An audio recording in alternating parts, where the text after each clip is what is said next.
All right, y'all. Hey, what's up? What's up? It's Sugar here. Finally. Oh my gosh. So my peoples, we done cut up with each other and we gonna have a show tonight, y'all. Sorry. So we got started a little bit late. I am Natalie Sugar Brown, your sugar here. And this is my show for those who are new. This is the Natalie Sugar Brown show where a woman boxer who's been in the industry, been there, done that, has some good days at the office and some bad days at the office. But just know this gal was in it to win it. And so this is my platform now to give you guys the authentic insights of a woman boxer and what goes on in women's boxing, what going on in women's boxing for you all who's keeping up with it. Okay. So I always say this to my audience. Ask me. Just ask me. Ask me what you need to ask me. Ask me anything. You don't have to know about women's boxing to chime in on the Natalie Sugar Brown show. We're having a conversation, a nice, good old organic, sweet conversation about how the women out here do the sweet science of boxing. Okay, so tonight's show, tonight's show is catching up from last week. Y'all know Sugar was at a rave last week. Okay, I had me a time. And I had to tune in, you guys, because they went and stole my show time, and I couldn't do the show last week. So I gave you guys like a preview of what we want to talk about, what we're going to talk about tonight's show. And so tonight's show is called "The Gag Is Ordered." And that's the topic. I I chose that as the title because there's a lot going on uh, out front. Okay, so there's a lot of stuff painted. The picture's been painted, but the gag is what's happening in the background. Okay, and I want you guys to know about this because what glitters ain't gold. Okay, and what's gold might be fool's gold. And I want y'all to be abreast of that because I want the right people making the money out here. Okay, and I don't see where they setting up for the right people to be making this money that women's boxing is making out here. Okay, now I always say this, right? This ain't no sugar. This show is not sugarcoating, and I mean there are many women fighters out here to talk about. Okay, but we talking about. I mean, there's the subjects or the women that I bring forward are the ones who they're a bit more popular, and what they do is they play out what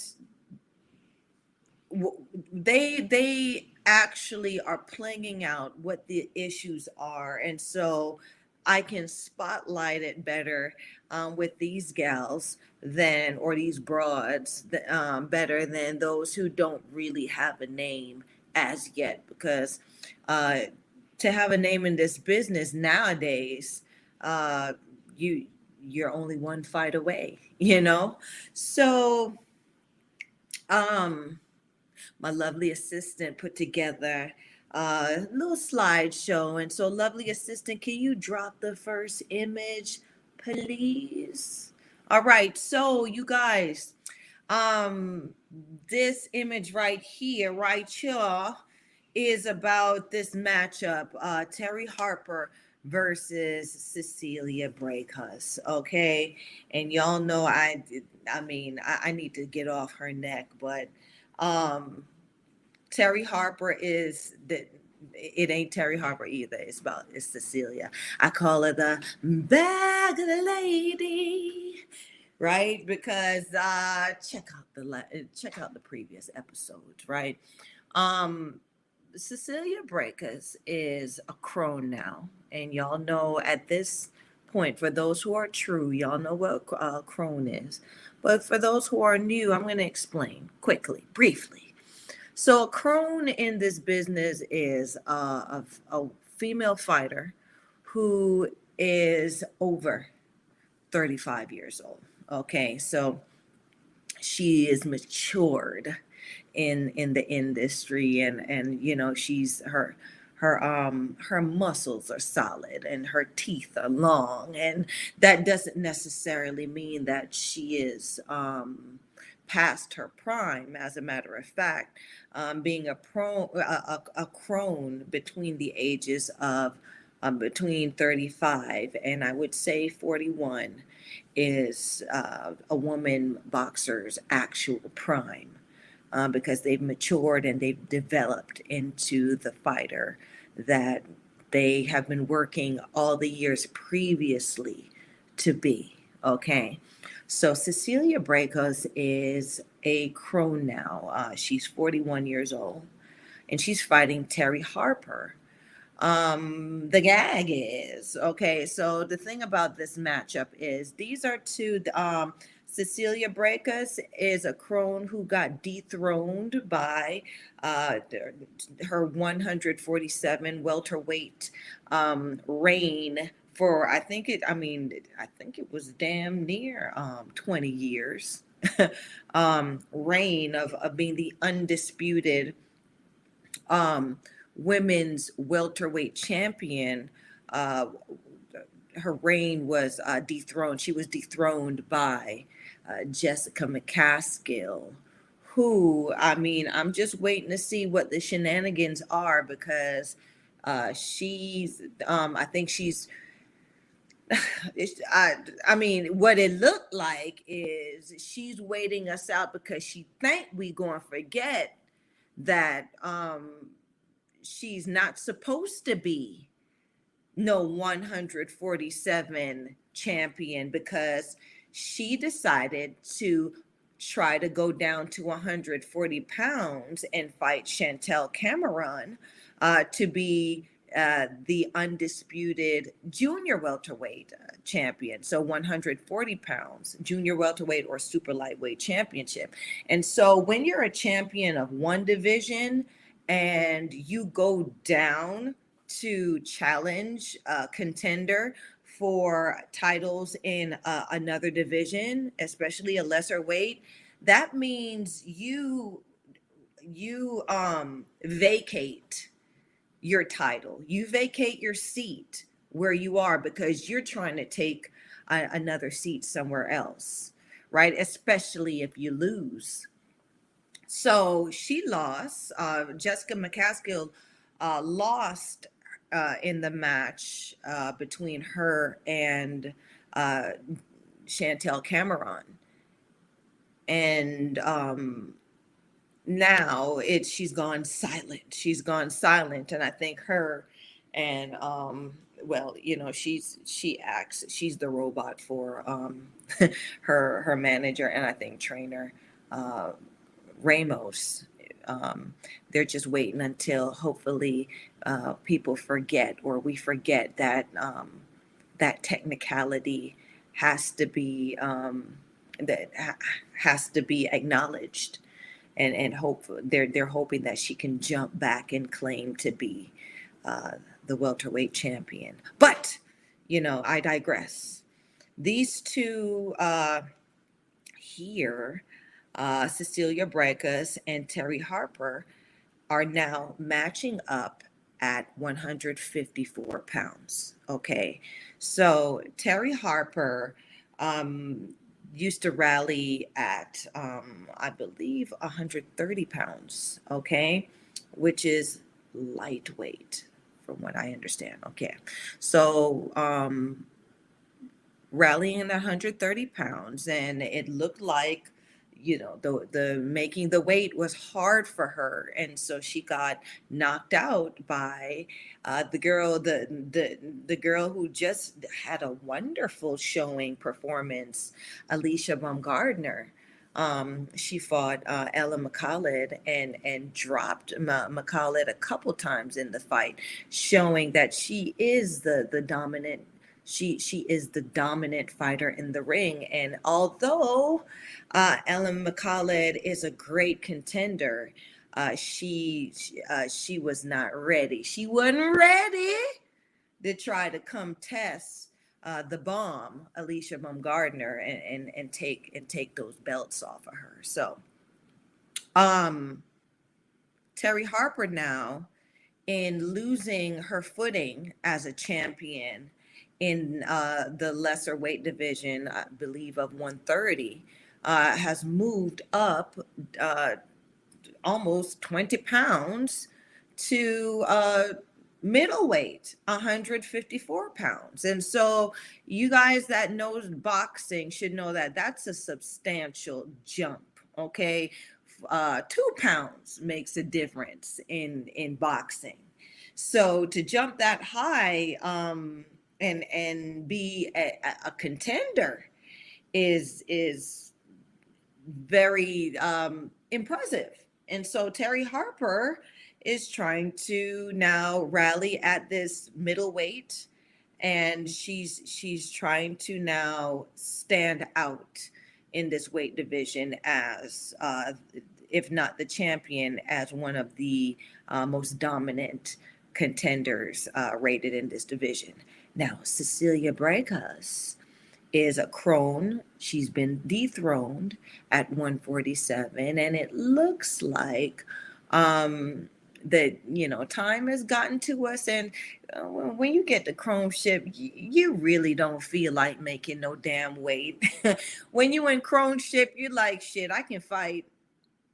It ain't but a couple extra pounds. Let's get it. And so I think that's what Cecilia Brækhus has done now, right? She's moved up to 154. I also think she knows that going down to 147 she would have to perform still. Okay. And not even that she would have to perform against McCaskill. I do believe McCaskill's finances has helped her to keep those titles, to keep her titles at 147, because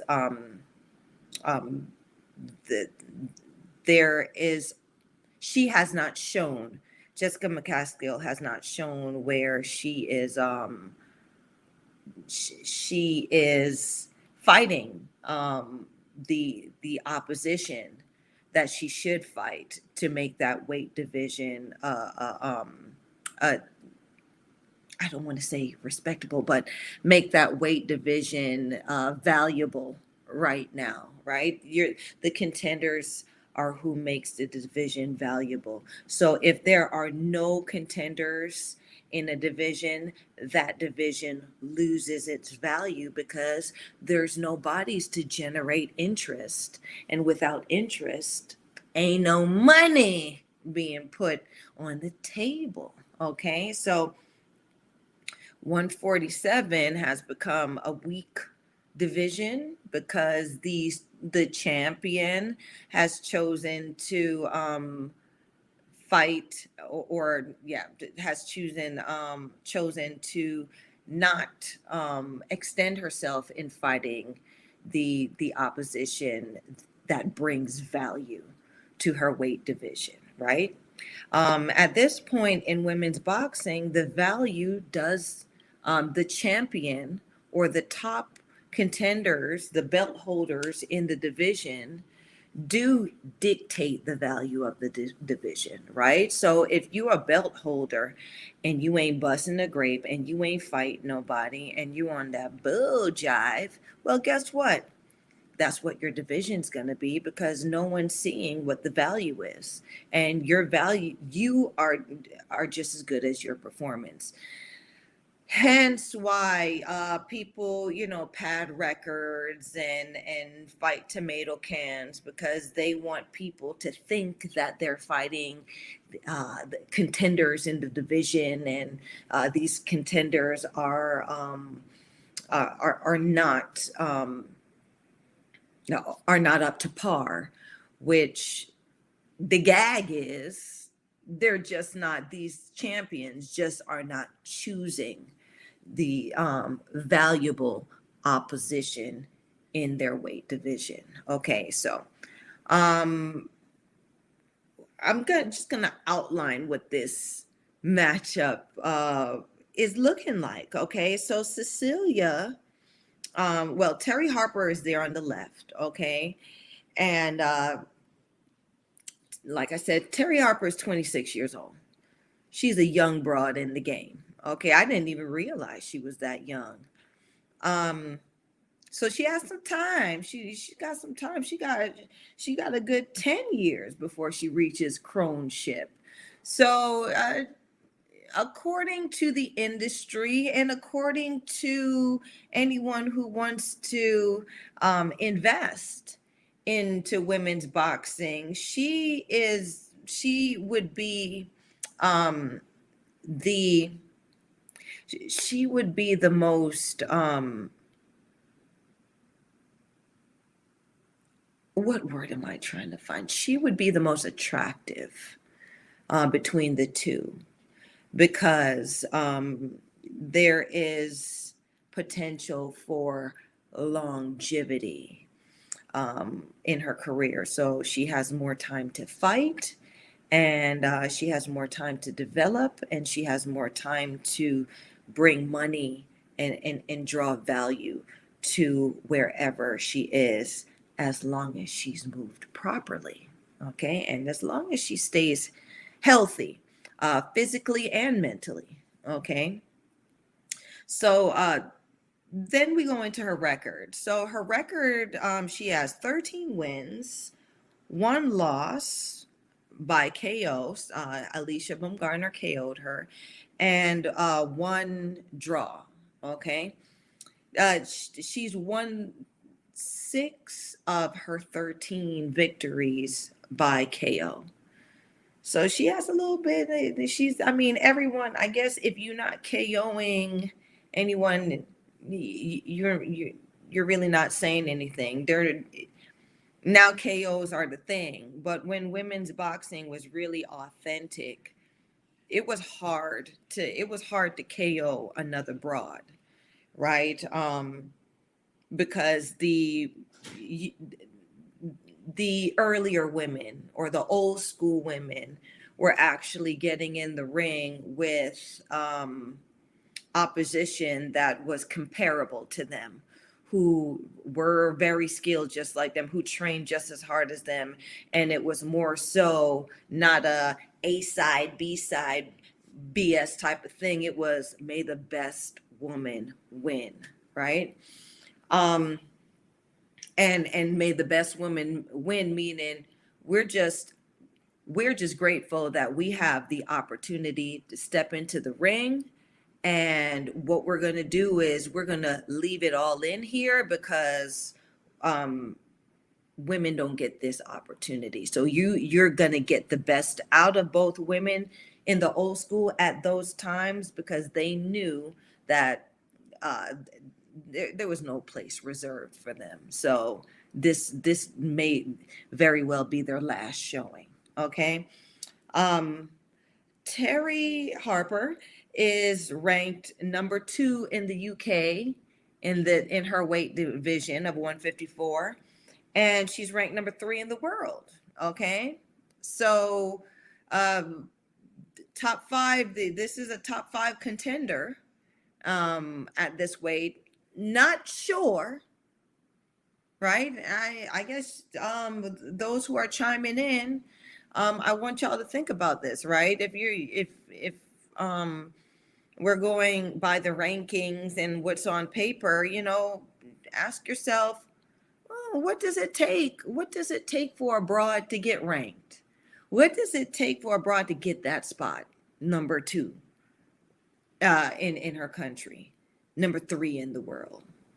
At this point, to be honest, all it takes is a phone call. Okay, I'm gonna be quite honest. I think Box Rec, who is who is the database for the fighters and all of this and all of that, should put more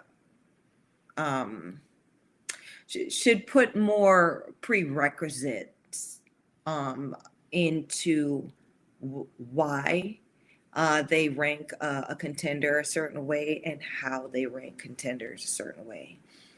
And so Terry's last opponent was Hannah Rankin. Okay.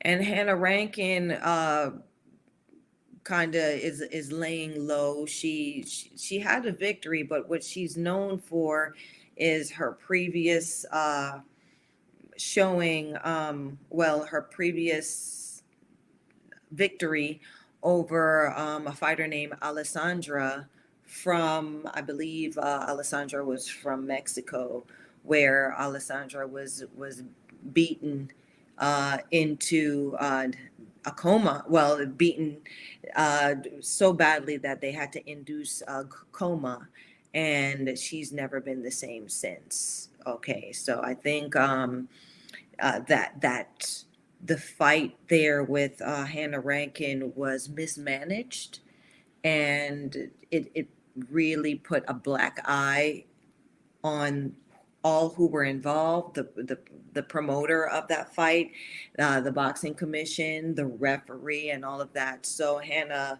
has had to step back out of her spotlight that she was trying to make. And so she only has her name, Hannah Rankin, right now, but her name is on Terry Harper's receipt. Okay, so Terry Harper has that victory, and Hannah Rankin is she's a big broad. Okay, she is a solid 154. She fought Clarissa Shields. Okay, and y'all know Clarissa, she got that O still, so Clarissa beat Hannah Rankin, but Hannah Rankin was a contender that danced the whole dance with Clarissa Shields. So if Hannah Rankin is if Terry Harper is dancing the whole dance with a fighter who's done the same thing with Clarissa Shields, now she's showing you what her value is at this weight. She's showing you guys that, I'm moved up from lightweight and I'm dancing with the big broads, just like the champion Clarissa's doing. So check on me, right? And so just want to bring some attention though to what the number that I want you to look at with this fighter, Terry Harper. Terry Harper has she has a good receipt. She has items, and they're moving her very good on paper. But at the end of the day, you are only as good as your fights or your last fights. And so Terry Harper has a 40% KO rate, but her 40% KO rate, right, does not transfer over into what she does as a middleweight, right? And this is the gag, right? BoxRec, we're going to get to you. We're going to get to talking to you because I got to keep bringing you up. BoxRec has her KO percentage at 40%, but the 40% does not include her new weight division of 154 pounds. So you're looking at this fighter and you're like, damn, she got a high KO rate for a female. But nobody checks the receipts, right? So the gag is in. not knowing that most of her KOs were from her initial entry into boxing at a much lighter division and lesser opposition. Okay, so she's valuable, but you got to check the receipt in order to really see the true value of this contender in the 154 weight division. So her being ranked number 2 in the number 3 in the world at 154 pounds, that's very suspect. Okay, and what we want to do is we want to keep the industry honest, right? That's what the Sugar Show is about. This is the platform that we going dead all the bull jive. Okay, so then we gonna go into get a rundown of Cecilia Brækhus. Okay, the bad lady. I gotta sing it, y'all. I gotta sing. I gotta sing it. She been around all these years. Why not? Why I can't sing her song? Wink, wink. Okay, that's me. I'm gonna be open. That's me put my foot on her neck, right? For avoiding me all them years and doing what she did, where she stifled a good contender's career, right? It wasn't all about me fighting Cecilia Brækhus, but I mean the champion makes the division. So damn, throw a bitch a bone.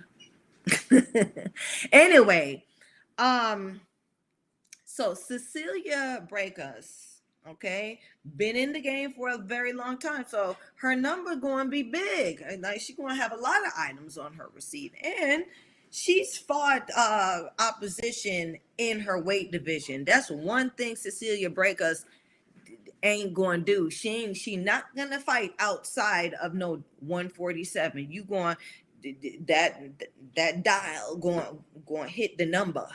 It's going to hit the number. Okay, so Cecilia Brækhus is technically a welterweight to middleweight real contender. Okay, 37 victories, 37 wins, 2 losses. Okay, and 0 draws. I mean, you've been in the industry for all these years.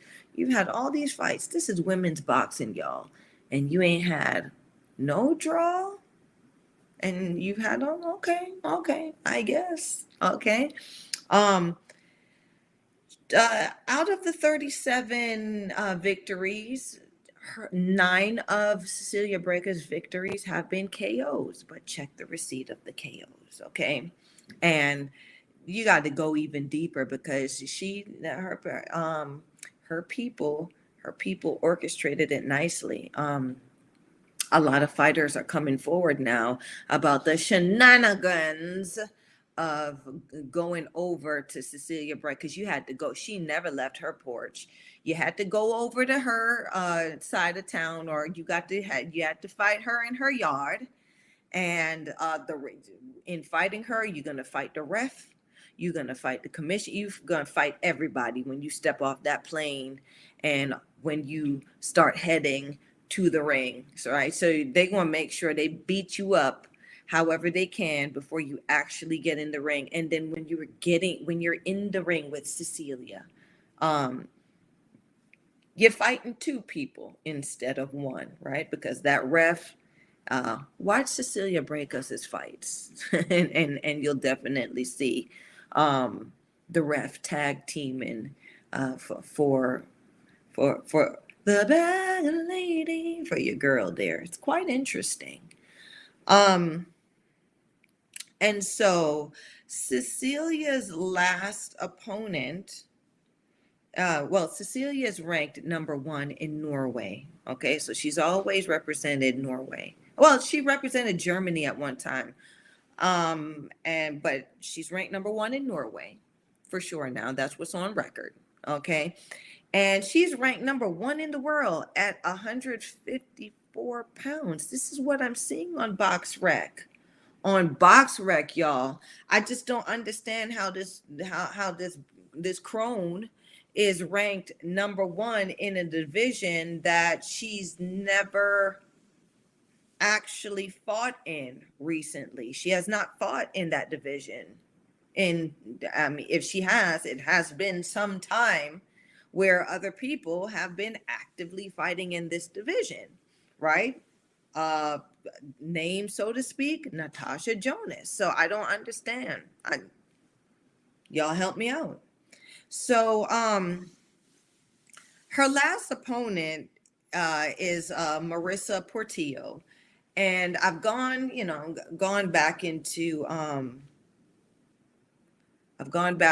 the receipts, but I mentioned this in a earlier show where Marissa Portillo is actually not even a middleweight, right? So she rallies at as low as 125, or has rallied at as low as 125 pounds. So handpicking oppositions so fighters can look relevant and can look valuable over, and overlooking real contenders who are the actual weight, who have actually put in the rounds and the work at that weight division. That's cheating. That's I also did a episode on matchmakers, the predators of women's boxing, the matchmakers, right? This is what stinks up women's boxing. People, you guys out there, and I love you guys so much. I love y'all because you're interested in what we do, and now there's a greater interest in women who are fighting. But what we lack now is the education, right? And I'm hoping that y'all are interested enough to get some education from us out here who are giving it about these women champions and contenders, right? Because now everybody got a women's boxing show. Everybody's talking about, everybody got a guest. Everyone's up and coming, right? Everybody is friends with everybody, right? But there's no one. That's why Sugar has guests, but Sugar, Sugar don't sugarcoat nothing, right? So I give everybody an opportunity to, by not featuring and showing just one face in having anyone on my show, I'm giving everybody an opportunity, a real opportunity, to prove who they are by performing, right? It's some bullshit. We all been, let's talk fight, right? Let's talk about what a fight really is, okay? Growing up, Sugar, Sugar was always a fighter, okay? And it started in the schoolyard. It didn't even really start in the schoolyard. It actually started during break time at church. Yes, right? So it was a great skill to whoop ass while keeping my church dress and my black or white Mary Janes without scuffs on them, right? Or to keep my stockings not ripped, but still whoop ass, in between Sunday school break, okay? And then it went to the schoolyard, and it just developed, and thank goodness it developed into something positive. But my record speaks for itself, right? They weren't all wins, but everybody knew that when Natalie, right, who was Ruby's granddaughter, who was turned into Too Bad, then Miss Too Bad, then Sugar showed up, she was going to fight, and she was going give it everything she got, and she could fight, right? And she was going to perform. Everybody knows that. Everybody know that. So win or lose, I maintained my value, right? But now that the game has gotten bastardized, warped, especially women's boxing, they they're really robbing you guys, the fans, the beautiful people, of the potential that there's so many varieties and variations of women like Sugar, like other great contenders who behave badly and are good at it. Okay, so back to me talking about Cecilia. Okay, so Cecilia's last opponent, Marissa Portillo. Marissa Portillo's KO rate is 10.53%, right? So this opponent that she was in the ring with has a 10% KO rate, and the 10%, the double digit, that KO rate came from when she was at a smaller weight. Okay, so she's fairly harmless at a bigger weight division, right? If you're only um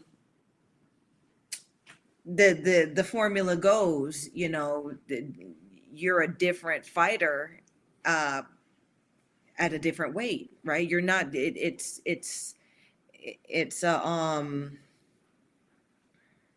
you are a phenom if you are the same fighter in each weight division. And phenom meaning you are knocking them out in every division, moving up or down.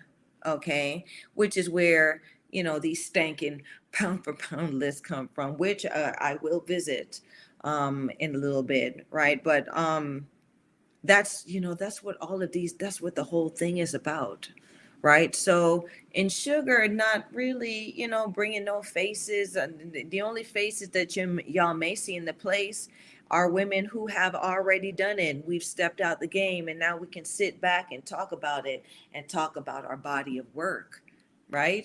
That's who, of course, is. I will have the honor of having the presence and sharing their presence with my audience. But these up and comers, or these people that still shimmying in the game, nah. You guys still prove yourself. So Marissa Portillo wasn't a concern, because she wasn't somebody that could hurt Cecilia with only having the 10.53 KO rate. Okay, and she was safe enough to keep Cecilia Brækhus active. Okay, Terry Harper's last opponent was Hannah Rankin, who has a 16.67 KO rate, right? But the thing between both former opponents' KO rate is the value of opposition.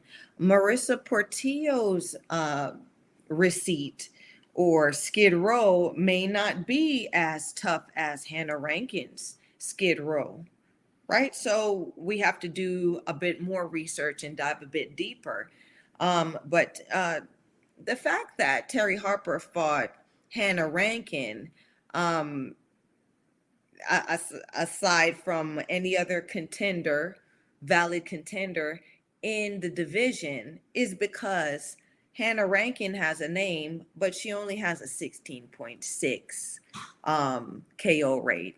And if you box in somebody who only has a 16.6, or is below 20 in their KO rate, if you're boxing them and keeping your distance, you're pretty much safe, right? They're not going those are not those the one punch type of fighter that if they lay their hands on you at any point, they'll hurt you. And so that's how you read that KO rate type of thing. Um, so let's see. Cecilia Brækhus's KO rate was 23.8%. Okay, and that is uh, Cecilia Brækhus has a great skid row. Okay, great skid row, but you will see that there was a lot of fandangling in how she KO'd her uh, opposition. Okay, and the same thing. Terry Harper, 40% KO rate, but who was she KOing? Okay, who did she KO? She KO'd, you know, lesser opposition in a lesser weight. Okay, so that's the that's the gag, right? You got uh two supposed to be thick contenders at 154 pounds. If you're at 100 as a guy at 154 pounds, you got to be able to hurt something or set something the hell down, right? And so these broads ain't setting nobody ass down at no 154 pounds, but yet they have names, and yet they're supposed to be these great contenders, these great champions that are being matched up, that are making money in this weight division. It's fugazi, right? That's the gag about this matchup, right? Ain't none of these two worth their salt in the 154 weight division. Yeah, I said it, right? It's the Sugar Show. Show me better than you can tell me, though, ladies, right? I mean, you still got time. The bad lady ain't got much time, but, you know, she got enough time. Okay. Her most impressive fight that I saw was when she fought Callie Reyes, because she had to stand up in that fight. She wasn't fighting in her backyard, and Callie was the one that Callie Reyes had her kiss the canvas, right? First time not fighting in her backyard, first time without the protection of the referee. Okay, and she there kissing canvas. So that really showed the quality of who she is as a fighter, right? And it looked like Callie backed up off of her. Um, but you know, look at that fight, Callie Reyes versus Cecilia Brækhus. It exposes a lot. And then, you know, Terry Harper here, she still has to prove herself at this 154 division. She girl Terry 26, you 26 years old, you're 13, 1-1, you got to build some numbers up at 154 before you can really rally hard at 154, right? And before you can make money for being a 154 fighter. This is the thing, right? This is the thing that we need to talk about in women's boxing. Where does the value come from, right? Your value as a fighter comes from your performance, right? And you can't bring a performance from a lesser weight division into another weight and into a heavier weight division. You can't do that. That's cheating, right? That's you know, that's me giving you I mean, you were gold in one division, and then now that you're still gold in that division, but you can't pay. It ain't the same currency when you get up to 154, right? You may have to pay in diamonds to have some kind of value, right? So you can't use that same gold that you got in another division and make that kind of money. You got to you got to build your value and become a diamond in the other division. That's how that works, right? It's women's boxing is riddled with the idea of becoming a celebrity fighter instead of becoming an authentic champion. It is quite possible, right? Um, let's get this popularity contest thing gone, because don't nothing move but the money, right? And once these it becomes a celebrity thing, it takes the value out of the blood that's shed in the ring. So this matchup is a topic, but the other gag is about this matchup is the contract has not been signed, and the contract has not been signed. Uh, that you know, you check BoxRec, right? BoxRec is the database, and if it is not shown on both contenders or both fighters um receipt that this fight is going down, the contract has not been signed, and so there is no record. There's no highlighted in yellow that they're going to fight each other. So this is just, I don't know if this is just some kind of bait to draw attention to them or what, but I'm sick of it. I am gagging off of this, right? Because these two contenders are not that great for us to be hankering and waiting for them to match up to fight, right? Either you're going to do it, either you're going to do it, ladies, either you're going to get freaky or not, right? And that's how that works. Either way, this is a great idea to toy with. And I would love for you guys to drop comments, or I would love to hear about what you guys out here think about this potential matchup, because it has not been inked. Okay. And what I notice nowadays about women's boxing is, before anything else happened, like it's all scheduled now. Now there's a schedule. So and so is fighting so and so now. So and so is fighting, and it never used to be like that, right? There never used to be such a orchestrated schedule of women's matches, because there were the results, and there were so many different performances and contenders out there that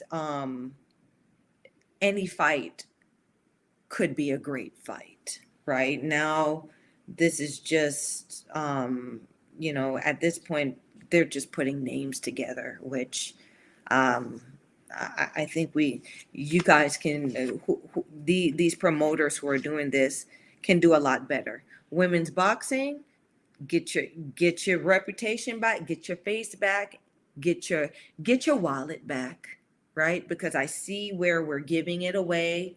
We're giving it away. The sad thing about women's boxing, and I'll say it, is women's boxing will always be weak to hype, will always be weak to getting attention, right? And I guess that's the downfall of any of the typical broad, the typical woman, right? She'll strut her stuff just to get attention, right? And have an empty damn purse because she thinks somebody out there gonna buy her a drink. Where the gag is, right? What grandmama them, where auntie them taught me was strut your damn stuff and buy your own drink, right? And the one who can buy you a better drink and more drinks than you can buy for yourself is who gets your attention. And you treat whoever's doing that really nice so they can give you some more, right? So that's that's really the mentality that women's boxing needs to develop now. We need to fill our own purses up, right? And not be out here trying to get the attention of the promoters and these people putting the fights together without having no money in our purse, and nothing to nothing to take care of ourselves, or add, having no value in ourselves, right? We can't do that. We can't do that no more. There's no longevity in it. There's none. You become a mascot after a while. And so, lovely assistant, I'm hoping that you're still with me. Okay. Give me the other image. Please, please, please give me the other image. Okay. So, and now we're talking about this fight, which I brought up before, but guess what? This fight's inked. Yes, y'all, it's going down. Michaela Meyer versus Christina Linadartu. But the thing about it is, I forgot to make note of when the date is, but that's for y'all. This is the thing about that, right? I want y'all to take interest. Google them. Google these broads, right? Google this fight. The date will come up, and a lot more, right? A lot more stuff will come up, and then you'll learn a little bit more about these two. Okay, so just running down the deets on these ladies here. Okay, so on the left, on the far left, we have Michaela Meyer. Okay, who she is a top contender in her weight, in the lightweight division. Okay, and she recently lost her her crown, her titleship, as a top lightweight, as a lightweight champion to Alicia Baumgardner. Okay, and in doing that now, it's because she didn't add to her value previously when she was champion.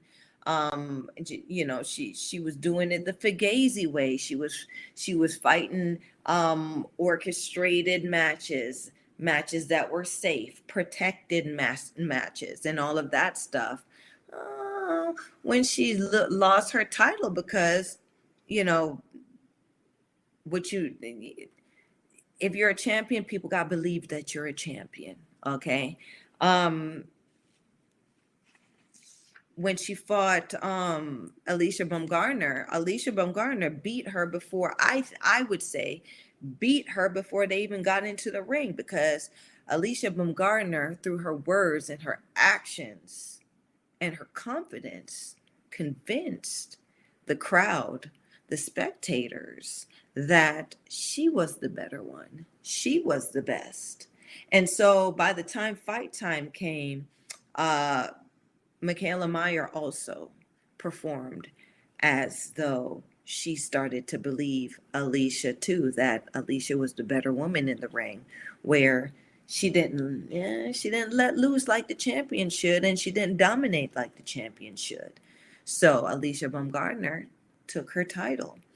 And now Michaela Meyer is learning, or is feeling what her opponents felt like, what she put her contenders through, right? She turned some real good contenders into opponents that were casted to the side after they fought her, which is now she's fighting to not get casted to the side, because nobody remembers how good Michaela Meyer is. Nobody remembers the champion that she is. Nobody remembers how scary she is in the ring, because she never really convinced anybody besides what her team and what her backers orchestrated on paper. Okay, so that's how that worked. Michaela Meyer is 17 wins, 1 loss, 0 draws. Okay, so no draws. Of the 17 wins, 5 of them are KOs. Okay, and her 1 loss is to Alicia Baumgardner. Michaela Meyer is ranked number 1 in the USA as a lightweight. So she's ranked number 1. And she's ranked number 2 in the world. So, box rec, you're telling me that of all, there are no lightweights in the world that would, be comparable, or because, I mean, if Michaela Meyer loses, right, she's got to go down a couple rungs on the ladder. You're telling me that there are no lightweights that should be ranked above her in order to possibly get an opportunity at challenging the champion, right? She loses, so then she goes to number 1. She loses, then she only becomes 2 in the world. That's not how rankings work, box rec, right? We're going to talk about y'all, right? So that's not how that works, okay? There are other lightweight contenders. There are, right? But now the whole thing has turned into a celebrity type of deal, which is what the gag is, right? We want to stop that. Her last opponent is Alicia Baumgardner. The ranking of this opponent is a 5-star. Alicia Baumgardner is a 5-star opponent. Okay, and she lost to her. So, okay, there is no harm in a loss against a great contender. There's none. Okay, so I'm not devaluing Michaela. But what I want to bring, the attention that I want to bring to this is, right, Michaela, you done lost your spot, right? So you were a champion. You're not number 1 now, right? I would say maybe number 4, right? Even if the others aren't as great, let them prove that they may not be as great as you. Box rec and all of these other commission and sanctioning bodies, let the other contenders prove that they at least deserve a fight with the champion. Okay, and so Alicia Baumgardner's KO rate is 46.67%. Okay, so and in her last feature, she shows that if she puts her hands on you, she can hurt you, and she can put you down on that canvas. So that's very impressive. That adds value to a weight division. That adds value to a fighter, because she's able to perform and prove that she is the dominant one. She's able to prove that she's the baddest broad, right? So if you beat that broad up, if you drop that broad, if you do something to that broad, that means you a bad broad too, right? Everyone maintains their value. And I like that. And I like that Alicia Baumgardner fought Ella McCallid. What I thought, the person that I thought made the decision that was not good for them was Ella McCallid. I think what Ella McCallid should have done is matured a little bit more, allowed herself to get stronger, and allowed herself to learn a little bit more and have more experience in the craft and the generalship of fighting.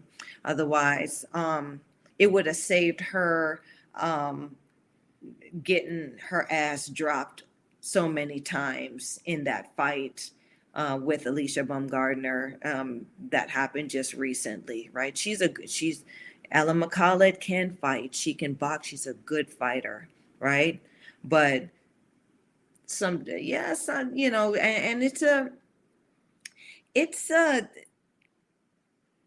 it's a lesson. it is truly a lesson that all fighters end up learning, right? You ain't as ready as you think you are. Right? I think her coach, somebody around her should have told her. I would have told. I said it in the previous episodes. Ellen McCullough needed to wait a little bit longer, or she needed a little bit more experience before she fought Alicia Baumgardner, because she did not have. She proved to herself that she had the skills and she had the wherewithal to stand in there with high end, with great contenders, with the best, where she did it with Delphine Persoon. She handled her fight with Delphine Persoon exquisitely, right? But when you're getting in there with someone who can hurt you, who will drop you, you need experience. You need to learn how to navigate that danger, right? And so she played herself there. But she's young and she has time to come back, and hopefully, with the right moves, she'll make them, and she'll get back to where she's someone who is a great value in her division, and in being a contender, and bringing value to herself and those who she fights, right? I hope this outcome for Ellen McCullough isn't the start of a decline in her value and her name, and because she still has great potential. So then, I'm gonna go into talking about this monster, Christina Leonardo, which they call her Medusa. And they get that story of Medusa all wrong, right? Medusa was a monster, but she was a beautiful, beautiful monster. The snakes in her hair and all of that stuff, that was just someone's depiction of something they didn't understand. Okay, so Christina Leonardo, she was off for a bit, even though I think her last fight was in 2022. I think the earlier parts. Her record is 14 wins, 2 losses, and 0 draws. I failed to make mark of how many KOs she has, but this one, Christina Leonardo, is regardless of the KOs, she's a very how can I say, her value is not her KO rate. Her value is that she's a difficult person to fight. She's a difficult person to fight, and it's because she is a true fighter. Okay, her temperament, she's a choleric fighter. She's unconventional in her approach, and she's relentless. Okay, she's ranked number 1 in Greece. Okay, and I'm not sure how many Greek female fighters there are, but bring them on. I'd love to see more. I'd love to know what the playing field is over there. I think Sugar might take a trip. Okay, and then she's ranked number 5th in the world, Christina Leonardo, and this is at I believe this is super lightweight at 140, right? So between light 135 pounds and 140 pounds. So these two will be fighting, I believe, at 100, I think they'll be fighting at either 135 or 140 pounds. Okay. And it's a step up. It is a step up from Michaela Meyer, because it looks like Michaela Meyer is gunning for the celebrity fight, a celebrity matchup between her and Katie Taylor, which would be interesting. It would definitely be interesting to see um, a match between Katie Taylor and Michaela Meyer. Yeah, that's a good match. Um, it'd be a good match to see Michaela Meyer versus Amanda Serrano. It would be. Yeah, I think it's time, Michaela. You can step up. You can do these things. Get some weight on you, okay? Uh, eat a couple more bites of whatever it is that you got on your plate, baby. You can, right? You're long and you got the body type. You're rangy, so you got the frame to carry a little bit more, um, a little more cushion for whatever you're trying to push. Okay. Um, and so Christina Leonardo's last opponent, his name is Alexandra Vujovic, I think, right? Uh, Vujovic. I'm sorry. Y'all know I'll tear a name up, and it's no disrespect, sister. Okay. And I looked at Alexandra's receipt, and a name jumped out, which is quite interesting. Alexandra fought a fighter by the name of Anais Sanchez, right? But the gag is here is Anais Sanchez is a high end opponent.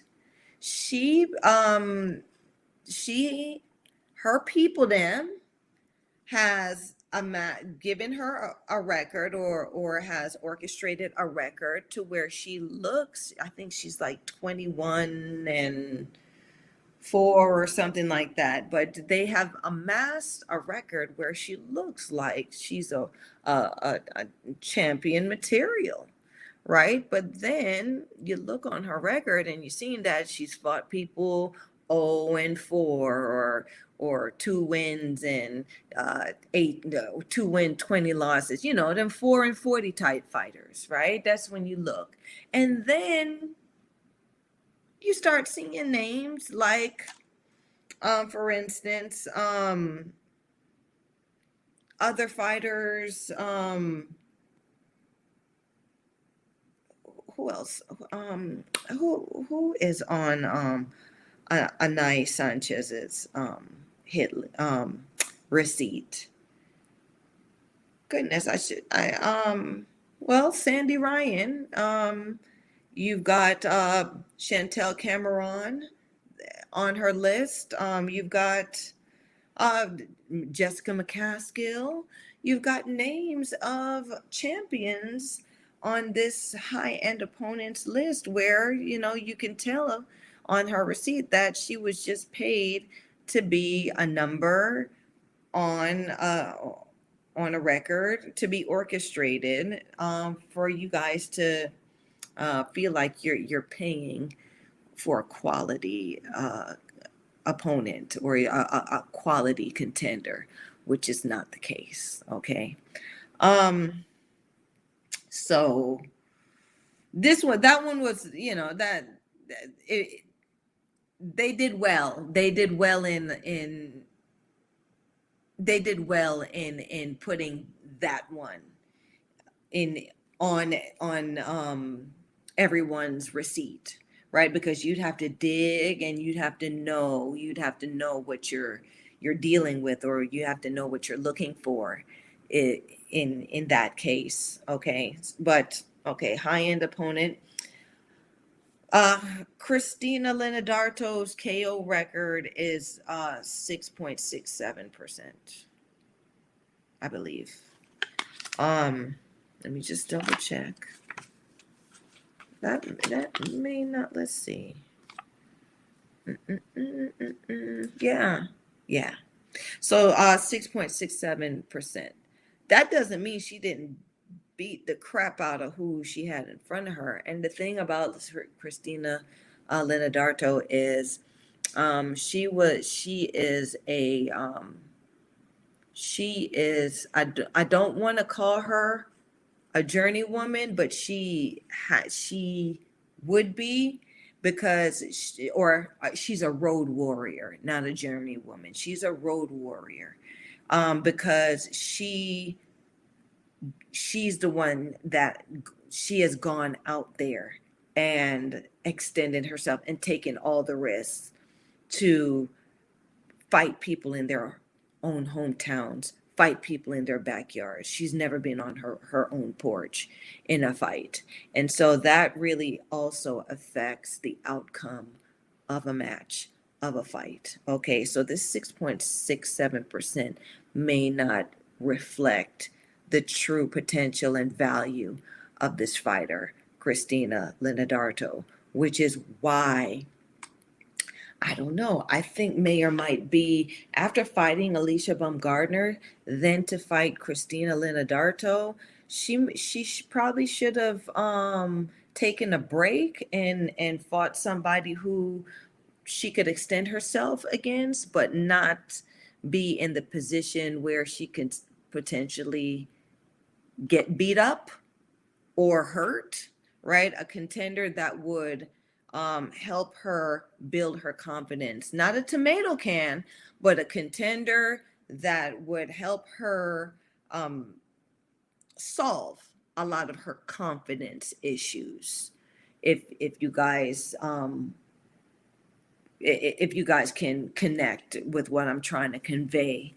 Michaela Meyer has a lot of confidence issues because she's been well protected, right? So say we have an onion, right?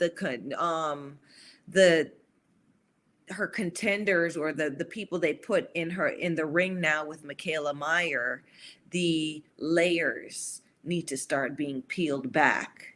So Michaela Meyer will experience less and less and less protection, and as the protection goes, her confidence will build, because then she will understand that she does have the tools to fight a good fight, and to fight opposition, dangerous opposition.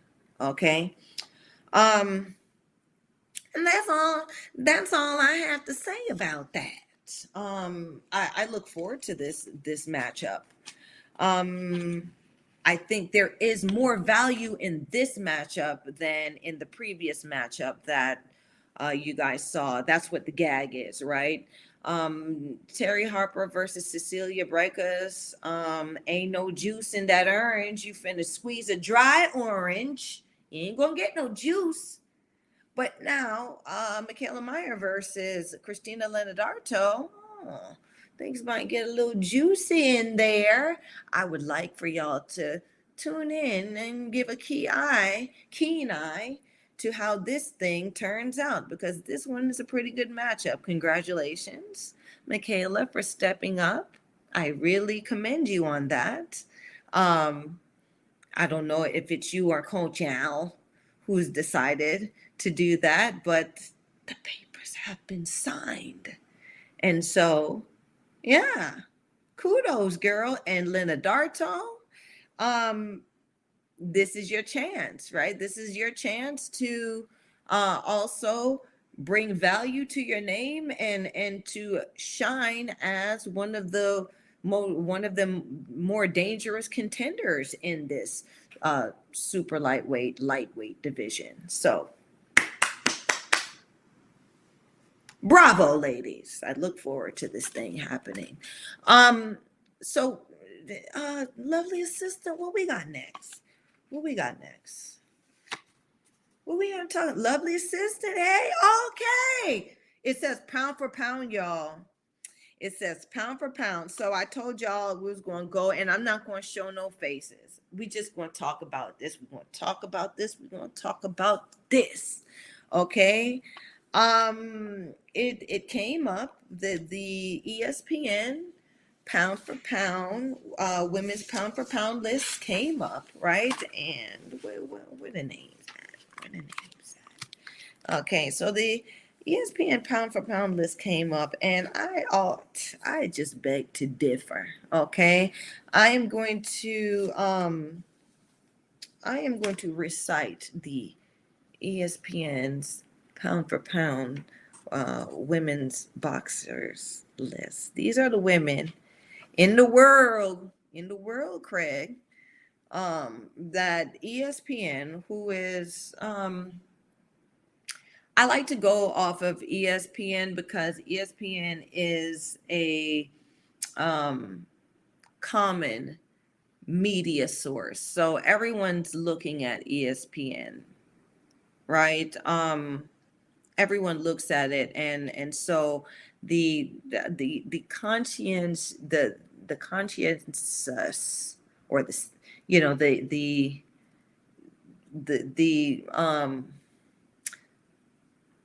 most of those who are into sports, they go off of ESPN. Okay. And so the ESPN women's boxing pound for pound list goes as this. Okay. We're going to start from the lower end to the top. So at number 10, they have Natasha Jonas.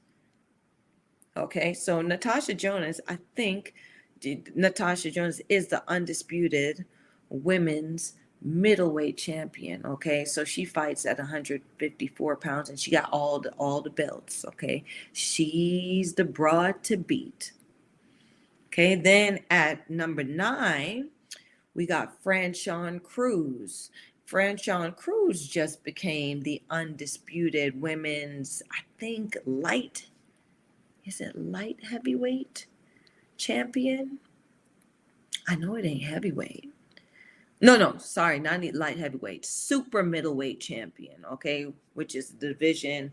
I think Clarissa had it when she first started, and Clarissa started coming down to a leaner weight. Okay, so Franchon Cruz went up, and safely has gotten the title of undisputed super middleweight champion in her possession.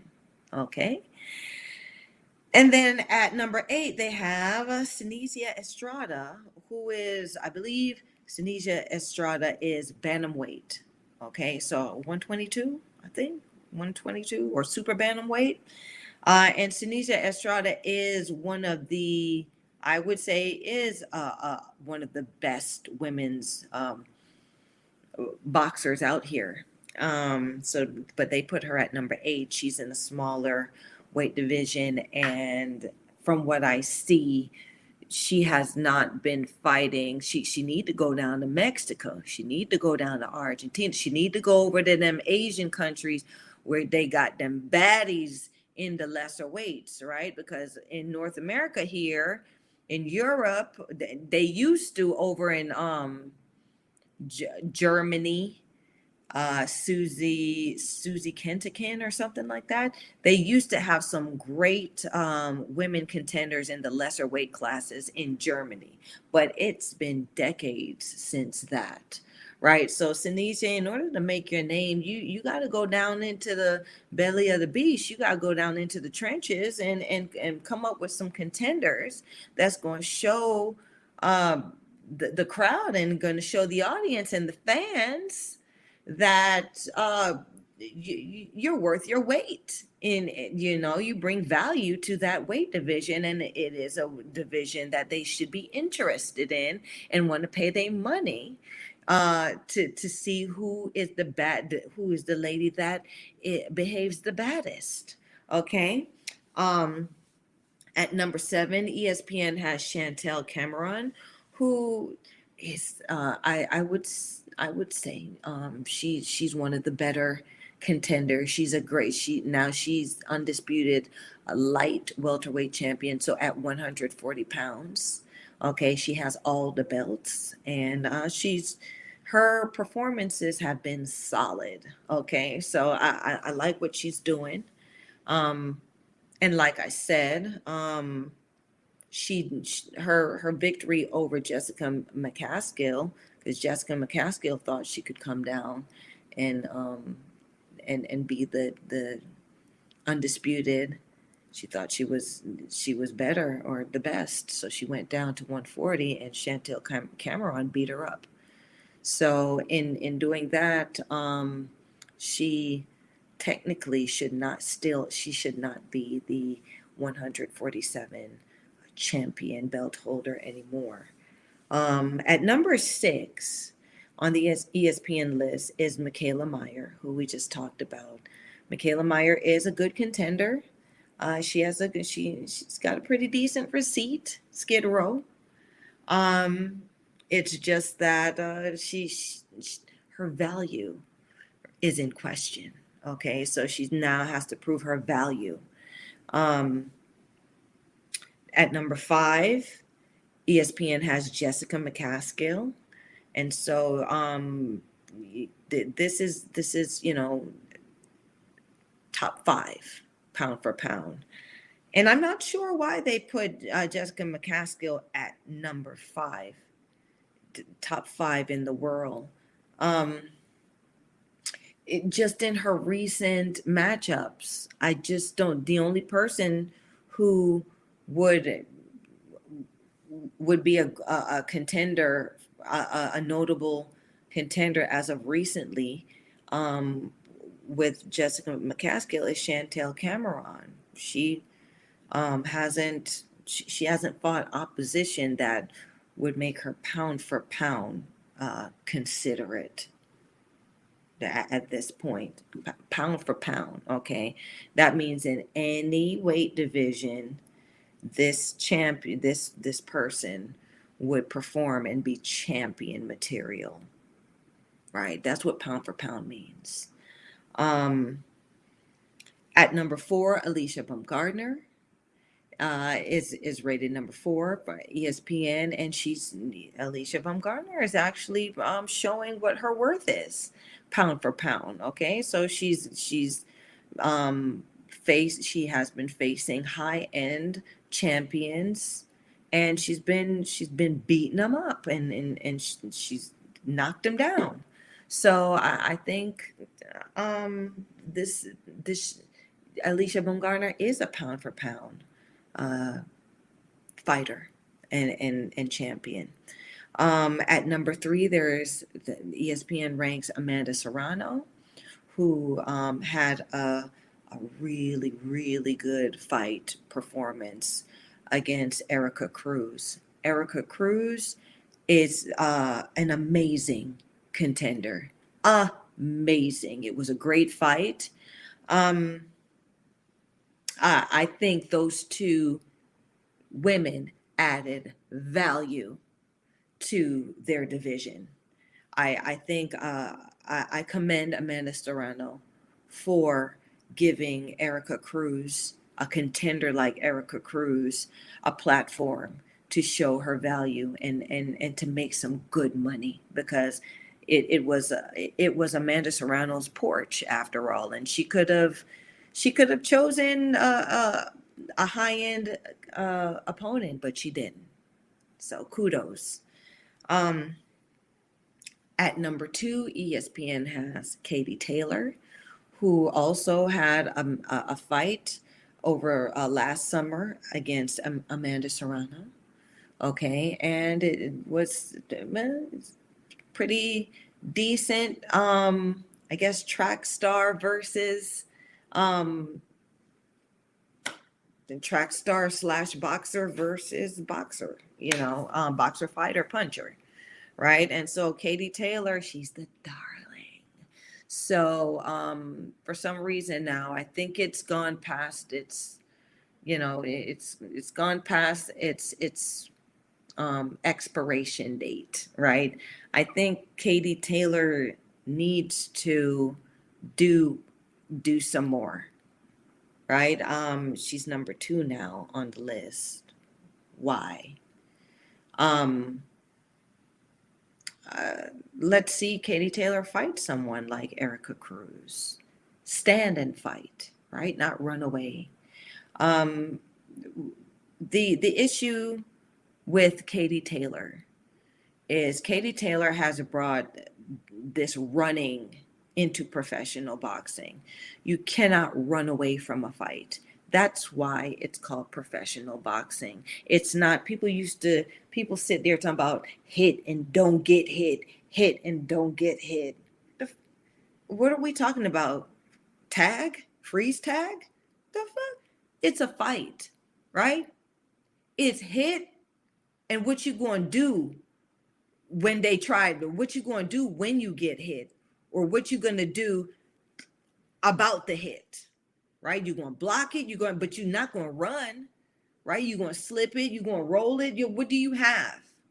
What's in your toolbox, right? But, flurrying, running and hide and seek, that's not what it is, right? And so Katie Taylor, she has to start fighting, right? She has to start standing and defending her ground, and defending ground and taking real estate in that ring, instead of running away from the fight.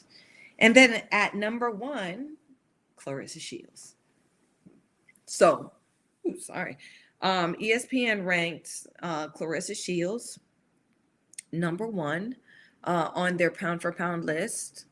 I would say I do agree with that, because Clarissa Shields has faced all high-end opposition. Every baddie that they said that they put in front of her, right? They haven't made anything up, right? Her receipt consists of all the baddies that y'all thought that y'all thought was bad, right? All the contenders that y'all thought was bad. She said, "All right, I'll fight them," and she beat all of them. So I would say, pound for pound, that deserves the spot, number 1. Now, what I'm gonna do is, I'm gonna share what my list is, okay? And maybe I should have gone into a bit more detail and put the faces, and you know what? It ain't too late. I think I'll probably do that on the next show, you guys. That's probably what I'll do. Okay. We'll revisit the sugar pound for pound list, but the gag for this is, ain't nobody pay sugar. Okay, I've done my homework. I've seen what's out there. I know what it is, right? So these are the names that I think are pound for pound right now the best women out here in the pool. Okay, these are the Sharks. So at number 10, I do say Franchon Cruz is ranked number 10 for pound. Yes. She's always been out there, and she's always proven that she's a tough nut to crack. Okay. At number 9, I put Shanicia Estrada. Why? Because like I said, she's got to go down into the trenches, into the belly of the beast, and come up with some monsters, right? We want to see. She's a great fighter, right? But it's just being great and just being pretty doesn't add value to what the industry is, right? This is the fight game. So you gotta fight. You gotta fight some contenders. You gotta slay some dragons. You gotta, beat some monsters out here in order for you to maintain your value, and for us to continue to be interested, especially you in that little woman weight division, right? Ain't nobody really paying attention to women's bantamweights. Now, I'm looking forward to a possible match coming up in the distant future between Shanicia Estrada and Ramla Ali. That would be good. Ramla Ali's last performance, though, to me, wasn't the skillet. You know what I'm saying? It didn't hit nothing with me, because she was in front of someone who had far less experience, and the way she managed and handled that opponent was not the caliber that I think deserved to be on that big card, which was the undercard of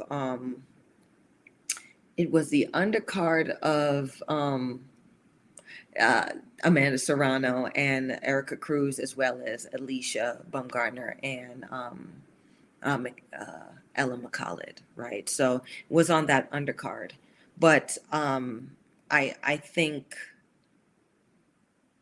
Ramla, you could have saved that fight for to be on a lesser card. No one wants to see you practice, right? We want to see you get in there and show why you're an expert at what you do.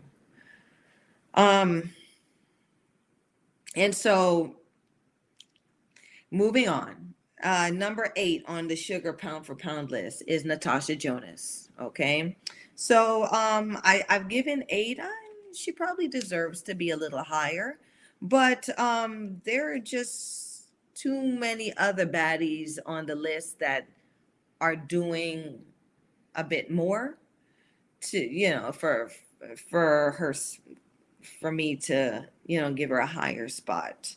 But nonetheless, Natasha Jonas has been very impressive so far since she's been middleweight, and I look forward to her also bringing some good contenders to the 154 division and showing why she is the cream of the crop in that middleweight division. Number 7, I give it to Savannah Marshall. Yeah. Like, what happened, y'all? Savannah Marshall was supposed to be the second coming, and after Clarissa beat her, y'all forgot about her. Look how quick y'all throw Savannah Marshall into the bargain bin, right? Ain't y'all typical, right? But I still remember Savannah Marshall. And I think Savannah Marshall, I think she does deserve to be on the pound for pound list. I think what happened in the fight between her and Clarissa Shields is a matter of it's a matter of her not having the right fit of who's preparing her and having the right fit of who is helping her to develop into the fighter or the style and the generalship that suits Savannah Marshall, right? She didn't need to go in there fighting like no damn Tyson Fury. She needed to go in there fighting like Savannah Marshall. And until she finds herself, she's going to run into the same issues over and over, right? So I know I know she right now is in recluse. It's hard. It's tough. This one right here, it goes on the books, right? This is one of it was a mega fight, and some people bet the house on her, and she lost. And so what is a fight that what is a fight that happened a month ago, 2 months ago to us is a life-changing event to Savannah Marshall. So I take no value. I take no value from Savannah Marshall. She is a she is a pound for pound fighter. I just I hope she resets and comes back and finds herself. At number 6, Sugar has Alicia Baumgartner. Yeah, so Alicia, she's on the list. She's proven it. She is pound for pound one of the baddest broads out here, right? She's sitting people ass down. At number 5, I gave Amanda Serrano. Yeah, I did. I don't know. Amanda Serrano, you are a tough fighter. You're a good fighter. I need to see a couple more contenders. I need to see you fight a couple more good contenders. for you to get up there higher, you get up there among these other broads, these other baddies that I'm about to name. Take no value from Amanda Serrano. She's a fighter and she don't run away from no fight, and I love that. I want to see her bring more value to what she's doing, right? To the game. Um, I I gave number 4 spot to Katie Taylor. Why? Because she's just a darling. And I know y'all would out there, y'all would think that I just have something against Katie Taylor. I don't. Um, I I actually respect the fact, like I said, she has merged track and field and boxing into a style that has been successful. But I don't think that style would be as successful if she didn't have Eddie Hearn and she didn't have all that money behind her, right? So at number 4, I don't know. I'm just getting bored of it now, Katie. Um, you're pound for pound because no one has cornered the mouse yet, has solved the problem of the outrunning the road runner. So you're on the list with that, but um let's add a little bit more now. Let's add a little bit more to what you got to offer. um change your game up a little bit, Katie. At number 3, I put Chantel Cameron. Why I put Chantel Cameron at number 3 is watch this broad fight, okay? The way she fights, if you put her in any division, she will have the same success. She is great at executing a strategy. She knows herself in that ring. She's determined, she's focused. She is I like she even though she's a she's still wet nose, okay? She's still a little wet in the nose. She conducts herself um like a mature broad in there. She's mature. She knows how to handle herself. She knows when to fight. She knows when to bang. She just knows how to put it together. And I look forward to her maturing off of what she's doing right now. And I think that is going to keep her as a pound for pound champion and contender for a very long time.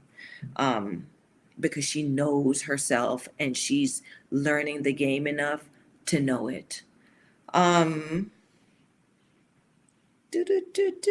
Oh man. Um, at number 2, did I miss this?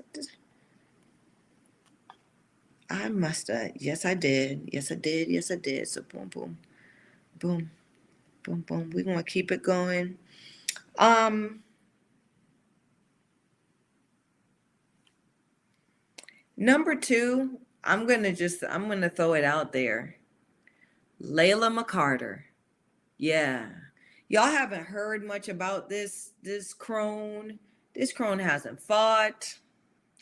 They're trying to, you know, they're trying to have people forget about who this crone is.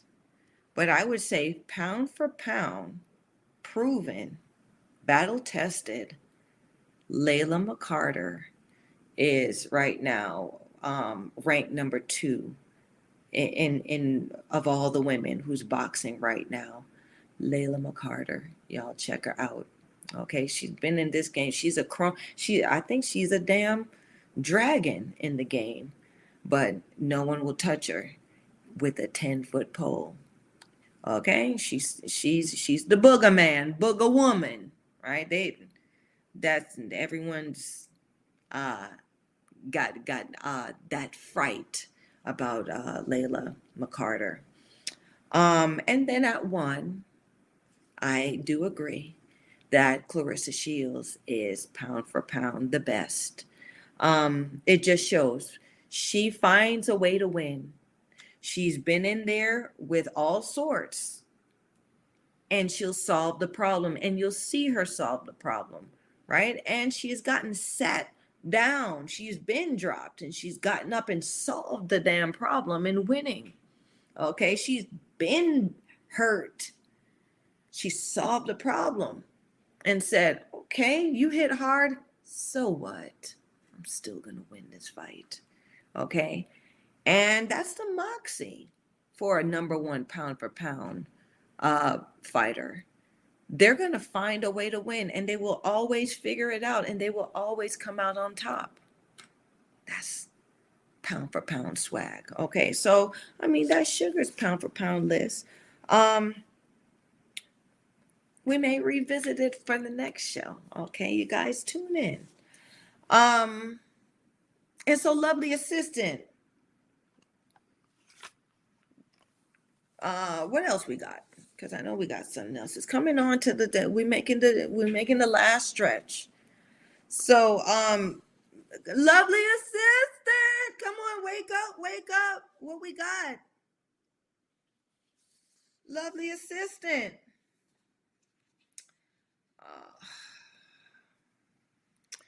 I thought we were, I thought we were, I thought you was going to keep up with me tonight, but I guess I gotta wait on you. I can't wait for too long. So I'm gonna go into what we're gonna be talking about for this last stretch. Okay. So for the last stretch, we're gonna talk about box rec. Yeah, y'all. So box rec done got served. Yes, they going to court.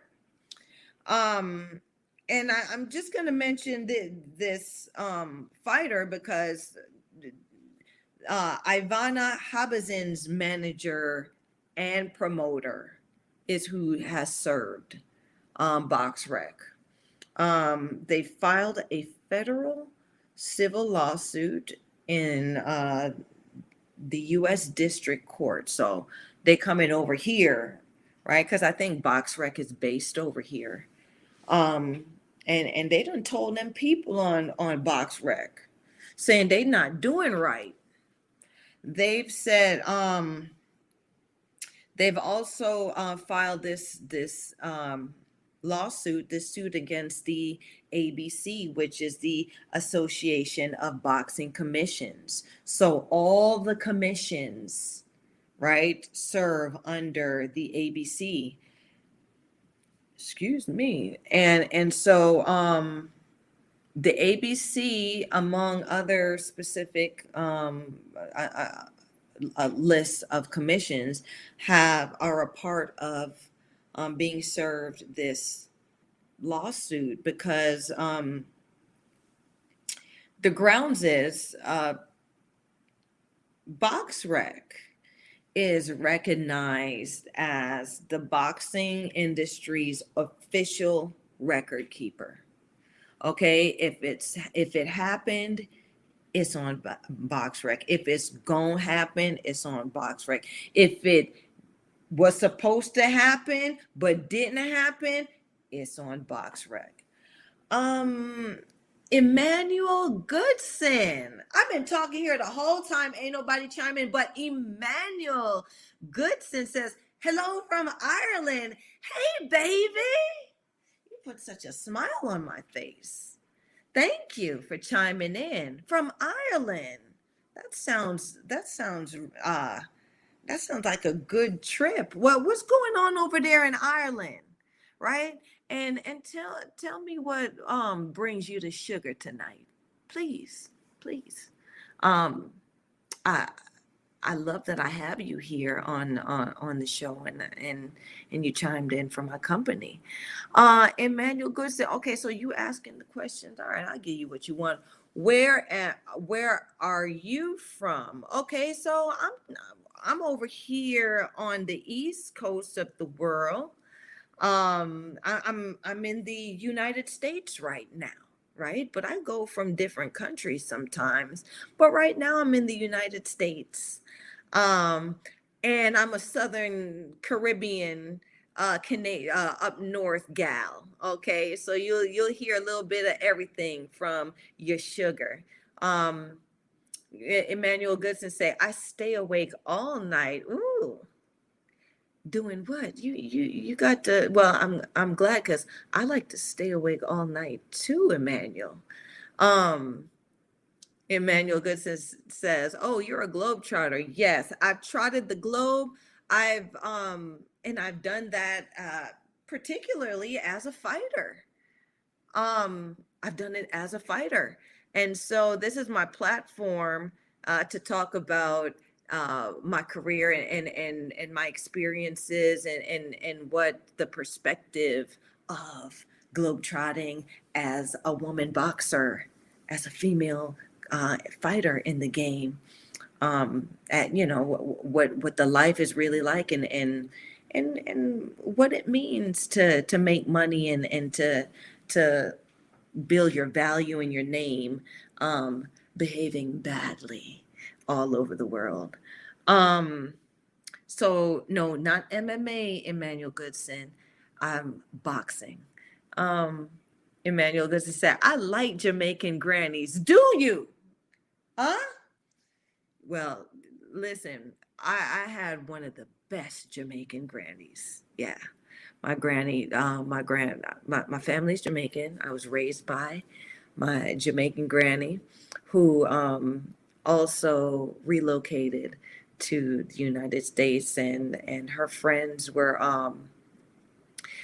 befriended some of the baddest women, old grannies in the game, and I learned a lot from them, and I took a lot of what I learned from them into the fight game, and it made me wise, and it made me the baddie that I ended up being and who I am today. So not only did I learn to fight, from gladiators who were boxers, but I learned to fight from those grannies and from those women who taught me in their own way how to be a woman and behave badly and do it in the best way possible. Um, Emmanuel Goodson says foxy boxing is cool. Okay. Yeah, well, we got foxy boxing. We got all kinds of boxing, right? Um, I always say that styles make fights. I ain't the only broad that have ever done it, right? There's all different personalities who that I want you guys out there, like you, people like you who are curious, Emmanuel Goodson, Godson, about boxers and boxing, right? So yeah. Emmanuel says Jamaicans and Irish have compatible sense of humor. Right? No, tell the truth. It's true. And our patois kind of sounds Irish too. We have a lot. We have uh as a matter of fact, there were a, a a good amount of Irish influence and Irish community that came to Jamaica. I believe where were were they in St. Elizabeth? I'm not sure, but there's still a community of Irish people in Jamaica, and it's still, the Irish patois still comes out, and it influences who we are. Out of many, one people. Out of many people, one, and that's what the message of Jamaica is, and that's why everybody love Jamaica and everybody love become Checkwe down in Jamaica, because it's just a wonderful organic fusion of everything good of everyone who's ever been there. Um, Emmanuel says, "You'd probably kick my ass. I have never had a fight in my life."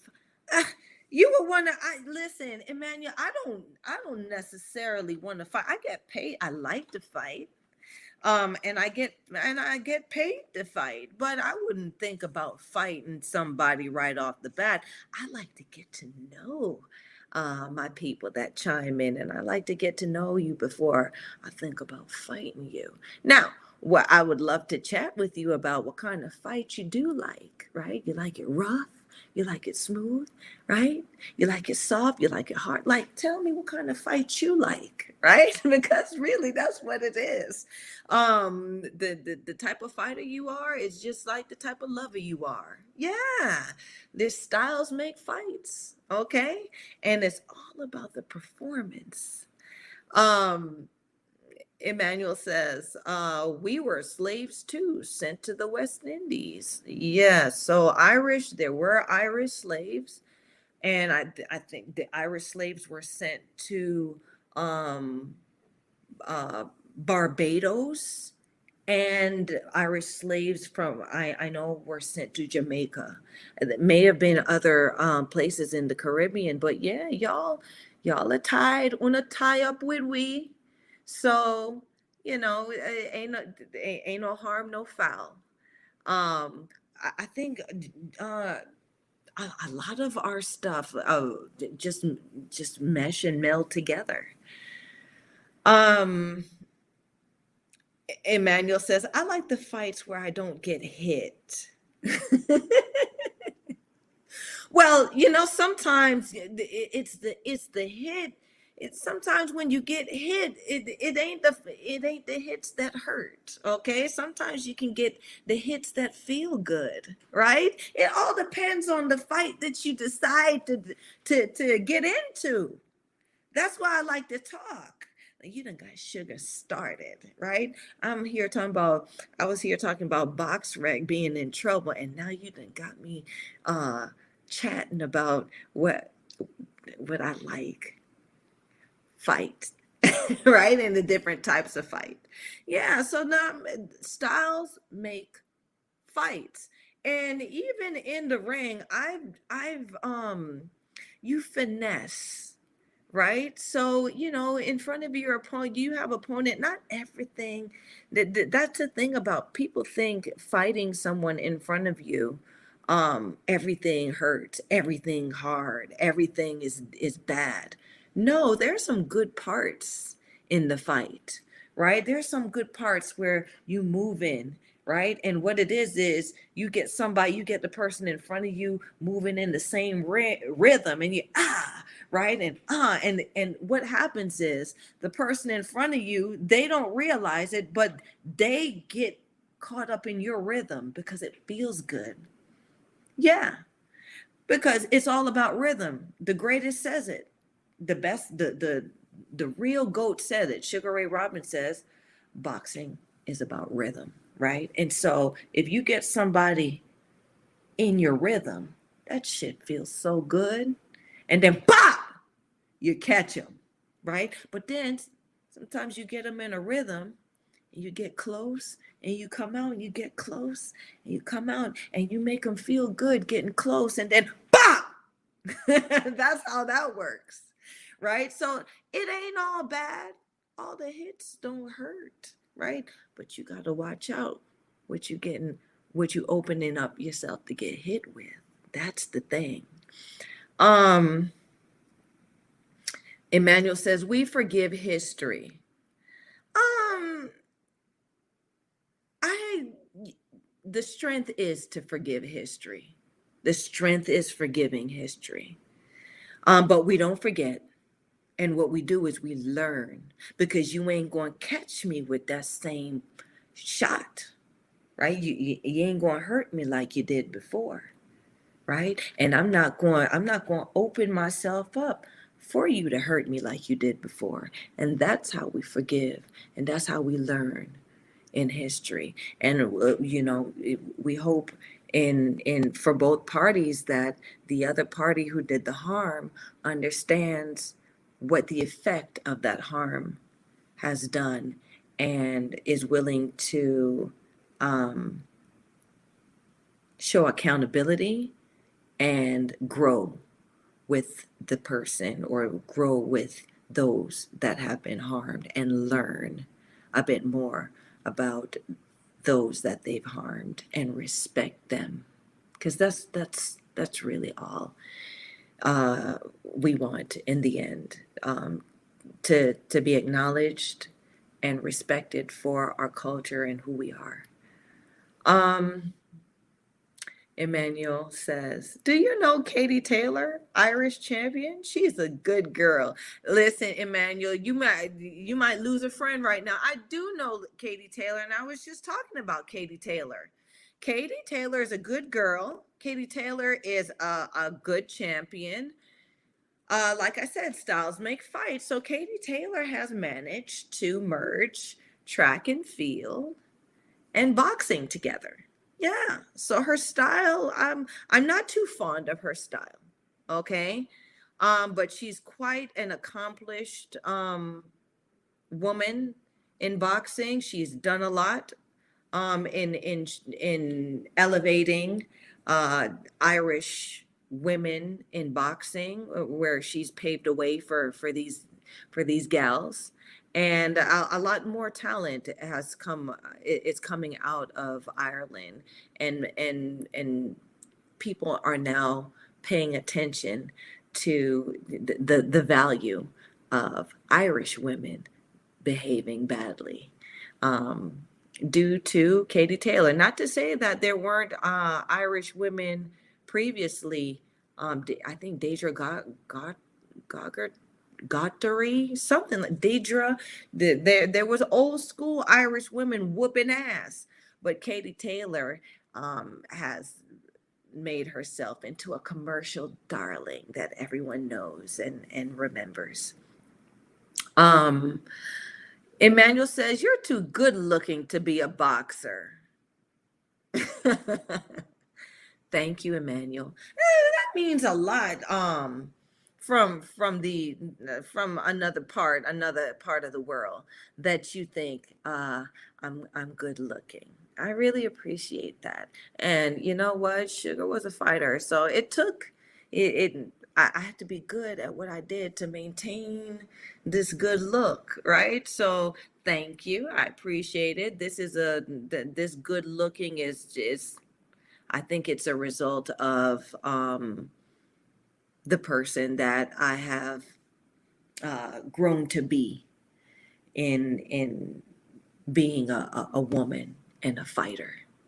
Because Roald Dahl is one of my favorite authors, and he's a kid art author.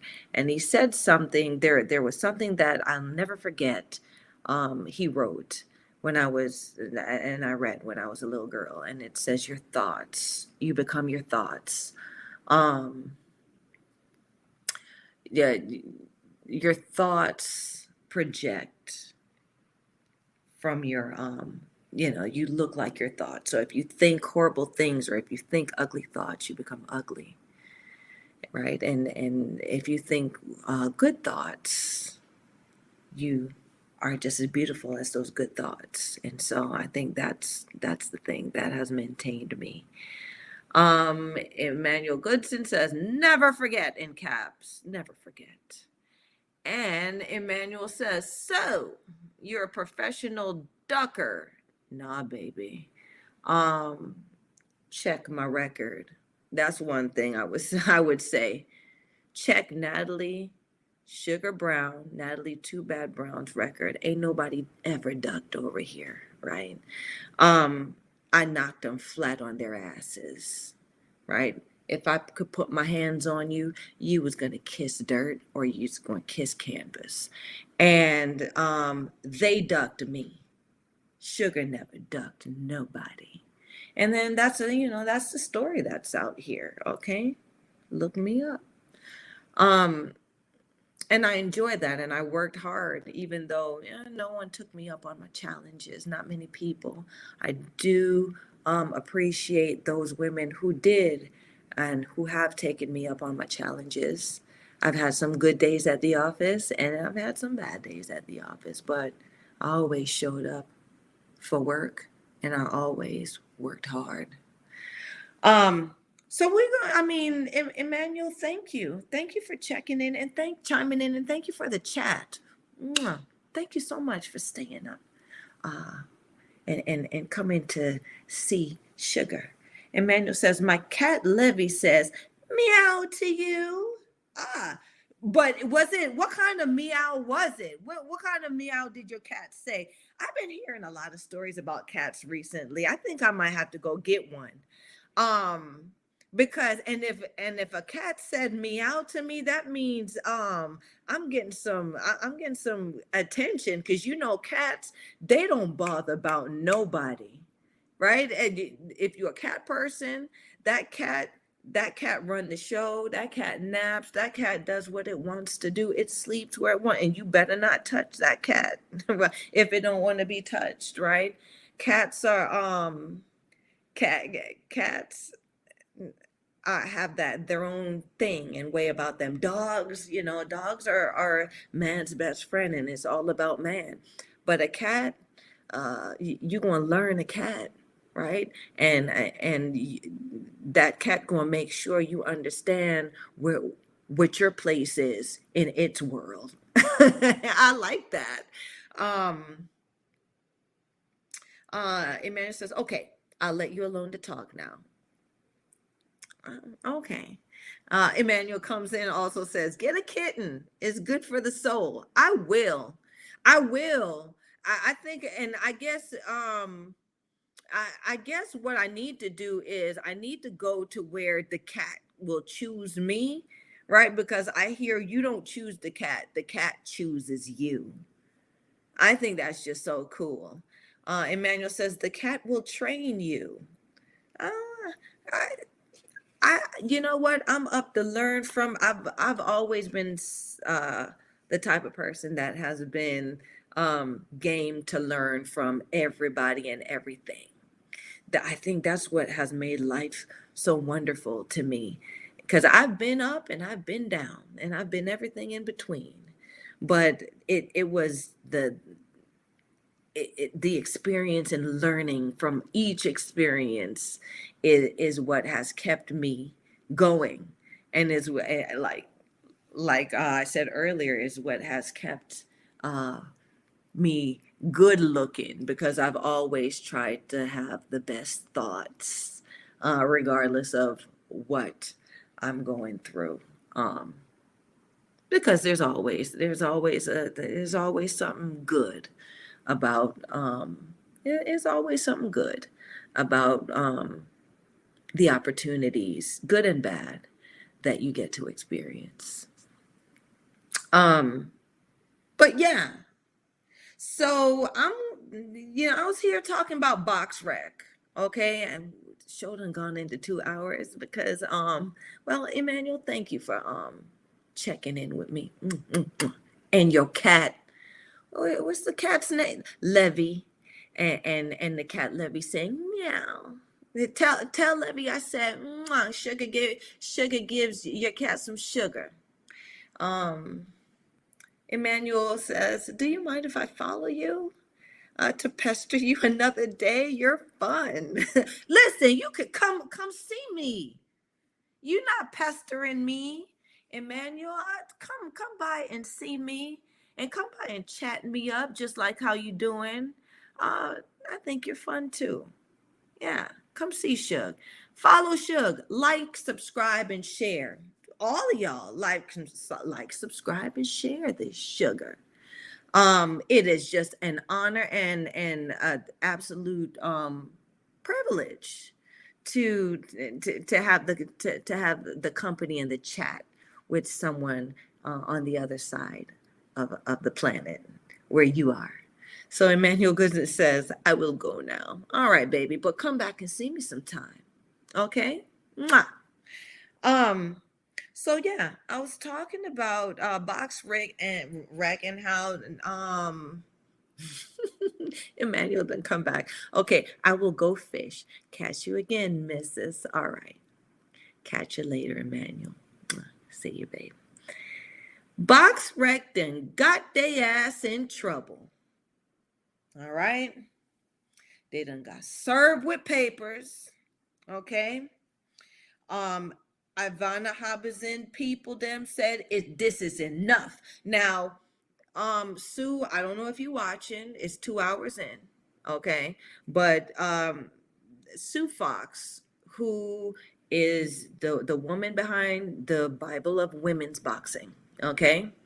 The WBAN, Women's Boxing Archive Network. She was the one that went. She was the one who I first saw go in on Box Rec ass and said, "No, they doing wrong. They doing wrong, and I'm going to put my foot on their neck." Right? But when it's women's boxing and all of that stuff, no one really pays attention to anything that anybody representing the women's boxing has to say. But Sue did her homework and she was digging and she was bringing things up. She was bringing things up. And let me tell you something, in anything in life, never think, never ever think that your fight ain't worth something. Sue been off. She was a fighter, and you could tell she's a fighter, right? Because when she decided that it wasn't fair and she was going to fight about it, she did everything she needed to do to build the case and to make it valuable. And so when she did that, I think it gave I think it gave Ivana's people the momentum to say, yeah, we want to speak on this. And they got together their monies and they got together their supporters and they served BoxRec with this lawsuit. Yeah, because and this is what their grounds is. Their complaint is they're bringing charges accusing BoxRec for suppressing certain pro-fight results in their database. Okay, so that what they do is they conveniently don't update fights or conveniently leave certain things out of a fighter's record. And so then it starts to the box rec is like the blue book, right? The blue book of like, if you're selling a car, people come, but the blue book value is, right? No matter what you've done, you put air conditioning, you've souped up, you put damn rims on the car, but if somebody's coming to you with the blue book value of that vehicle, they are taking away the value that you put into that vehicle that you're trying to sell. Okay, so BoxRec is doing that with fighters now. They're leaving out certain results. Okay, and they're misdocumenting certain results, and these convenient mistakes now affects a fighter's value directly, which is not fair, which is pretty much criminal, okay? Because you're taking money out of someone's pocket. And fighters, whether you guys want to believe it or not, professional fighters, that's how they put food on their table, right? That's how they take care of themselves. That's how they take care of their families, right? You don't do that. You don't do that to people. So, in doing that, in now BoxRec manipulating somewhat these results, they're affecting the market value of fighters who are a part of the inventory of their database. And it just goes deeper and deeper because that affects the contract, that affects the negotiation, that affects the earning, right? And all of those things, I mean, on paper, it means a lot, but also to a human being, someone who has sacrificed and put their life, signed their lives on the line to do this.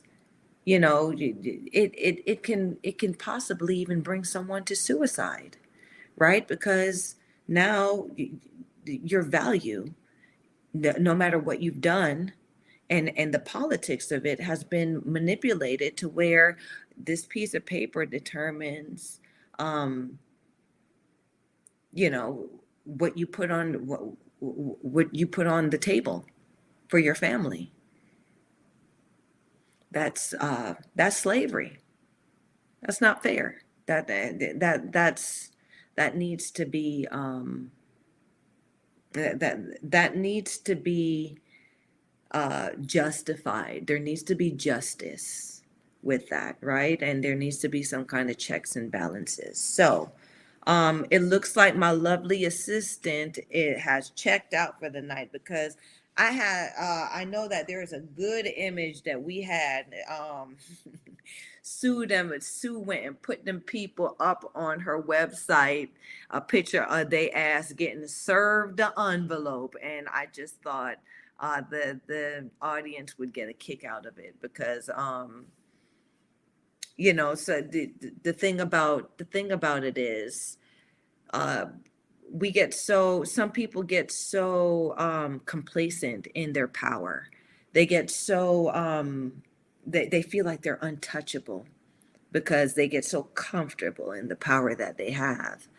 And so when someone touches their ass, excuse me, um we got to talk. You know what I'm saying? Oh, lovely assistant, you done woke up. Okay. Yeah, so this is a picture. This is the exact picture that Sue put up there. And that envelope with the, I didn't put that. I was the one to put the red arrow. But that's the envelope with the servination that they going to get. So they looking like they having a time. I don't know what she's sniffing on. It looked like some a long sticky icky. If y'all know what I'm talking about, listen, I'm Jamaican, okay? And I'm not saying that we all do it, but we know what it looked like, okay? And so it looked like she might a sticky icky, but that may not be it, right? It's not it. It's not it. So don't y'all try to drag me down into this, okay? But the most important thing in this picture is that envelope because they finna get served. She might have to pass that thing around. I think she might have passed that thing around after the servination. Yeah, because now you got to speak up for what you're doing, right? It was a complaint that consisted of 102 pages. Okay, so they got to read 102 pages worth of complaints and why they ass is getting taken to the U.S. District Court about what they're doing. So I'm gonna stay keen and stay in tune for what's going on with this matter. But it is very interesting because BoxRec, right? BoxRec has been doing this for some time now, and it's time for it's time for them to come to market. You know what I'm saying? And they need to now they need to pay and pay and buy and make it fair, make the scales balance out for what they've done and how they've affected this industry with the part they play. Not to say that they're bad. BoxRec is a great source. It's a great source, but I think now hands hands are getting filled with that side money. People are getting paid for favors, and whenever that starts to happen, it's never good. So that being said, that's the Sugar Show tonight, you guys. Thanks for chiming in. Thanks to my new friend from over in Ireland, staying up all night with your sugar. Okay, Emmanuel Godson. Okay, and the rest of y'all who may be watching and just haven't chimed in. Okay, like, subscribe, and share this sugar. Like, subscribe, and share this sugar every Wednesday night. at around 7:30. Okay, times then got busy, but Sugar's face gonna always be in the place. So stick around for your Sugar. Okay, uh, check out check out Fridays with the guys on the women's boxing segment of Talkin' Fight. And so, sometimes Sugar will chime in on down there. So if you don't see me there, if you don't meet me on there, right? Come on, see me next Wednesday. Okay? Like, subscribe, and share. But until then, bye bye. Good night.